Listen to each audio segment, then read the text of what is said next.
अस्सलाम वालेकुम। हम आपको अपनी यूट्यूब चैनल लिटरेरी सर्कल में खुशामदीद कहते हैं। आज हम नावल द ग्रेट गैट्सबी के चैप्टर नंबर 3 के क्रिटिकल समरी और उसकी जो थीम है या सेटिंग है वो हम एक्सप्लेन करेंगे। तो सबसे पहले चैप्टर नंबर 3 की हम सेटिंग बयान करते हैं। इसकी सेटिंग जो है वो वेस्टविक में है। वेस्टविक जो कि मशहूर है वर्किंग क्लास और जो न्यूली रिच पीपल है उनके लिए, जहाँ पर गेट्सबी भी रहता है और गेट्सबी एक न्यूली रिच पर्सन है। और ये इस नॉवल में या चैप्टर नंबर 3 में सारा जो सीन होता है वो गेट्सबी का मेंशन होता है। उसमें पार्टी होती है और ये सीज़न होता है समर का। और इसमें दो चीज़ इम्पोर्टेंट में, एक तो गेट्सबी का जो मेंशन है उसके जो गार्डन वगैरह है, और दूसरा गेट्सबी की जो लाइब्रेरी है जहाँ पर एक इम्पोर्टेंट सीन होता है जहाँ पर गेट्सबी और जो न्यू कैरेक्टर है ओवल आइज वो और निक मौजूद होते हैं, और उसके साथ लेडी जो जॉर्डन बेकर है वो भी वहाँ पर होती है। अच्छा, ये तो हो गया इस चैप्टर का सेटिंग। इसके बाद ये चैप्टर टोटली डेडिकेटेड है गेट्सबी के लिए, उसकी जो वेल्थ है, उसकी जो बायोग्राफी है, उसकी जो हिस्ट्री है, और हमें इस कैरेक्टर की प्रॉपर इंट्रोडक्शन करवाई जाती है। इससे पहले जो चैप्टर नंबर फर्स्ट और सेकंड था उसमें तो हमने सिर्फ गेट्सबी जो कि द प्रोटैगनिस्ट है इस नावल का, उसके बारे में सिर्फ बात ही सुनी थी कैरेक्टर के मुंह से कि वो कैसा बंदा है, क्या करता है। लेकिन आज इस कैरेक्टर की प्रॉपर इंट्रोडक्शन होगी इस चैप्टर में। अच्छा, ये चैप्टर स्टार्ट होता है नरेटर से जो कि निक कैरावे है, जो कि एक मिडिल क्लास का बंदा है और वो एक फेथफुल और अनबाइस्ड नरेटर है। वो कहता है कि गेट्सबी जो होता है हर सैटरडे के दिन वो पार्टी देता है अपने मेंशन पर, उसका जो हाउस है, और वो एक बड़ी ही शानदार पार्टियाँ देता है। और ये पार्टी सिंबलाइज क्या करती है, ये उसका जो वेल्थ है वो सिंबलाइज करती है, जो कि one of the important themes है जो कि इस चैप्टर में भी डिस्कस हुआ है कि गेट्सबी किस तरह अपनी दौलत को शो ऑफ करता है लोगों के लिए, और क्या इसकी कोई पर्टिकुलर रीज़न है। तो हाँ, अब इसके अगर हम क्रिटिकल एनालिसिस करेंगे तो वो जो ये पार्टियाँ देता है, लोगों को इनविटेशन देता है, और बहुत से लोग बग़ैर इनविटेशन के भी इस पार्टी में आ जाते हैं। तो इनका एक ही मकसद है कि वो जो डेज़ी है उसको वो इम्प्रेस करवाना चाहता है, सिर्फ इसी वजह से वो पार्टियाँ देता है। अब इस पार्टियों में निक कहता है कि लोग बग़ैर इनविटेशन के भी आते हैं, लेकिन मुझे ख़ास तौर पर इनविटेशन भेजी गई, और इसका मकसद ये था क्योंकि क्योंकि निक जो है वो डेज़ी का कज़न है और गेट्सबी अपने ताल्लुकात डेज़ी के साथ इस्टेब्लिश करना चाहता है, तो इसी वजह से वो उसको यूज़ करने के लिए उसे एक प्रॉपर तरीके से इनविटेशन भेजता है। अच्छा, जब निक जाता है वहाँ पर तो वो जॉर्डन भी आ जाती है वहाँ पर, और उसकी एक फ्रेंड होती है लुसीली, वो भी वहाँ पर आ जाती है। अच्छा, वहाँ पर मल्टीपल कैरेक्टर से बहुत सारे लोग हैं, ब्रिटिश लोग भी है, ईस्ट विक से भी लोग आए हैं, ईस्ट विक से भी लोग आए हैं, बग़ैर इनविटेशन के भी लोग आए हैं। और इस पार्टी की एक जो एक्सप्लेनेशन है वो बहुत ही डिटेल में है कि किस तरह लेविशली गेट्सबी अपनी दौलत को शाया करता है या शो ऑफ करता है। अच्छा, इम्पोर्टेंट बात इसमें ये होती है कि रूमर्स जो है वो गेट्सबी के मुतल्लिक होती है। कुछ लोग कहते हैं कि वो जो है जर्मन स्पाई है, जो कि जर्मन रूलर था काइज़र, उसका उसे वो नेफ्यू कहते हैं। बाज़ लोग या कज़न उसे कहते हैं। बाज़ लोग कहते हैं कि वो ऑक्सफोर्ड ग्रेजुएट है, एंड बाज़ लोग कहते हैं कि वो एक। अच्छा, इसके बाद निक और जॉर्डन जो होते हैं तो वो गेट्सबी के जो घर में लाइब्रेरी है, एक गोथिक टाइप की लाइब्रेरी है, वहाँ पर आ जाते हैं, जहाँ पर उनका सामना एक और कैरेक्टर से जो कि इस चैप्टर में इंट्रोड्यूस हुआ है, न्यू कैरेक्टर ऑल्स आई, उसके साथ होता है। वो इंतहाई ही एक ड्रंकन कैरेक्टर है, और वो कहता है कि मैं पिछले हफ्ते से शराब पी रहा हूँ। और ये कैरेक्टर जो है ये गेट्सबी के मुतल्लिक इंतहाई ही इन्वेस्टिगेटिव है, और वो जो बुक्स पढ़ी है उस लाइब्रेरी में वो उसको जब देखता है तो वो रियल होती है। और वो कहता है कि मैंने सोचा था कि ये बुक रियल नहीं होंगी, जस्ट शो ऑफ करने के लिए होंगी।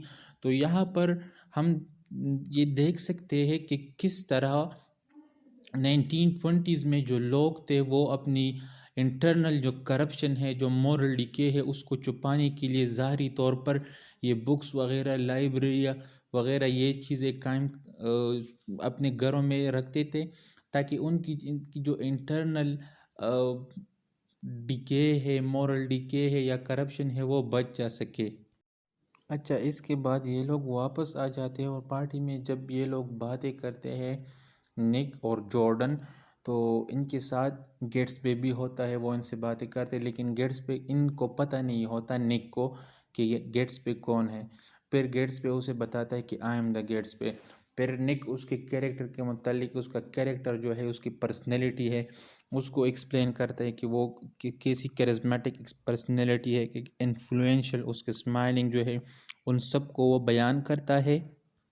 और निक ये बात कहता है कि जिस तरह गेट्स पे इंतहाई ही शानदार और ये लेविश पार्टियाँ दे रहा है, लेकिन वो इन पार्टियों को इंजॉय नहीं कर रहा, रादर वो एक ऑब्जर्वेंट है। वो जस्ट सिर्फ लोगों को देखता है, ऑब्जर्व करता है लोगों को, खुद वो इसमें वो कोई इंटरेस्ट नहीं लेता। तो वंस अगेन इससे ये हमें एक्सट्रैक्ट करते हैं कि जिस तरह all the character most of the time, जो ज़्यादातर कैरेक्टर है, जिस तरह के टॉम है, डेजी है, गेट्सबे है, ये सिनिकल कैरेक्टर है, ये ख़ुद से सेटिस्फाइड नहीं। इसी तरह जो कि गेट्सबे का अमेरिकन जो ड्रीम है, या जो उसका ड्रीम है कि वो डेजी को पा सके, तो अभी तक उसने उसको अचीव नहीं किया, तो इसी वजह से वो ही डिससेटिस्फाइड है, वो सेटिस्फाइड नहीं है, वो इन चीज़ों को एंजॉय नहीं करता। अब इसके बाद निक जो है वो गेट्सबे को गुड बाय कहता है और सारे लोग जो है वो भी चले जाते हैं। और जब निक वापस आ रहा होता है तो वो एक डिच में एक कार को देखते हैं, जहाँ पर जो कैरेक्टर है ओवल ओवल आइज़, जो हमने इंट्रोड्यूस किया उस लाइब्रेरी में, तो वो होता है, और वो अपनी कार को वहाँ पर ही छोड़ देता है। तो ये भी एक डिपिक्शन है कि किस तरह लोगों को अपना लेविशली, एक्सटेंसिवली वो अपना वेल्थ यूज़ कर रहे होते, कि उसका वो कार जो डिच में पड़ गई है, एक्सीडेंट हो गए, तो बस वो उसी जगह पर छोड़ देता है, केयरलेस है। फिर कुछ टाइम के लिए जॉर्डन जो होता है, निक जॉर्डन को नहीं देखता।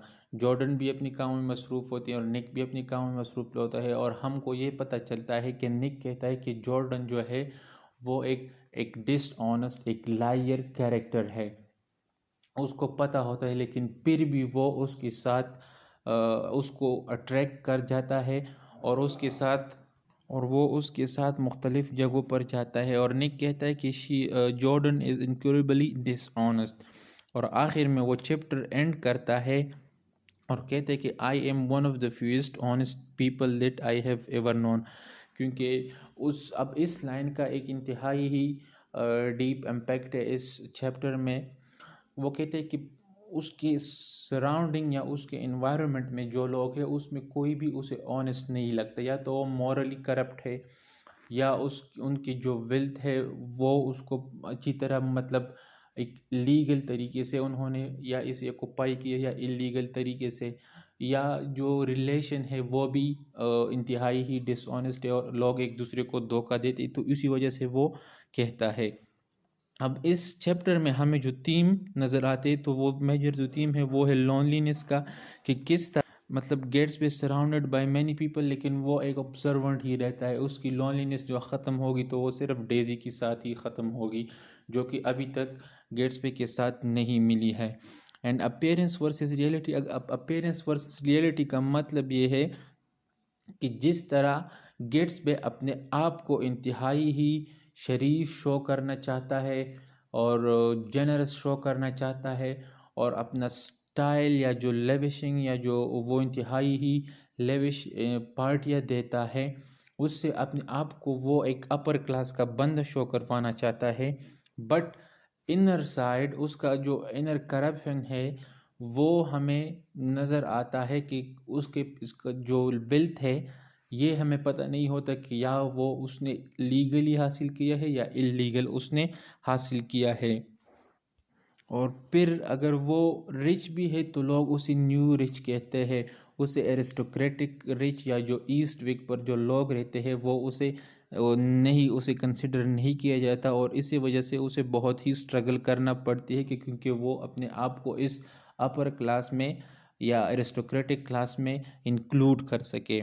एंड थर्ड जो विद थीम है यहाँ पर वो है वेल्थ, जहाँ पर जो पार्टियाँ देता है गेट्स पे, उससे हमें उसकी वेल्थ के बारे में पता चल जाता है। और इसके साथ साथ जो जैज़ एज के जो फीचर है जहाँ पर सॉन्ग, डांसिंग, म्यूज़िक वगैरह जो कि इस पार्टी में होते हैं जो गेट्स पे देता है, वो फीचर भी हमें नज़र आ जाते हैं यहाँ पर। आई होप आप लोगों को वीडियो पसंद आई होगी। Kindly like and subscribe our channel. Thank you so much. Allah हाफिज़।